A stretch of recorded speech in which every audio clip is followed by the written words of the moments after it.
ይሄንን አቋም አፈር ከሚበላው ለምን አንተ አበላውም? የኔ ቆንጆ አዲስ አመል ያንጫንጨኛል ካላየውሽ ደርሶ ይከፋኛል ህመሜን ማናውቆት የኔን ጭንቀት ነገር ላይ ጥመኛል ሌለሽበት ሳክጨዋት ሸበለው ማን ፈልገ ነው?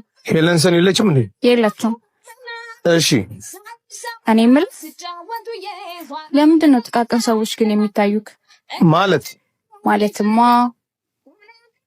ይሄንን አቋም አፈር ከሚበላው ለምን አንተ አበላውም? የኔ ቆንጆ ከየረዛባ ስታስጠይ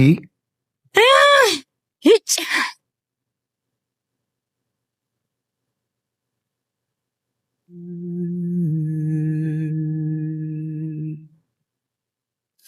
ሄለንሰን አልገባችም እንዴ? ምን እሷ ደግሞ ስራ መስራት ትፈልጋለች እንዴ? ከአንድ ወጠጤ ጋር ሸሽ ገዳም እያለች አለቃ ጉድ እኮ ነው። ግን ለምን አታባርራትም አለቃ? በላይ ባይኖረኝ ምስጢር ስልኳ አይሰራም አላልኩም አለቃ? እሷ እኮ ከወንድ ጋር ሆና ነው።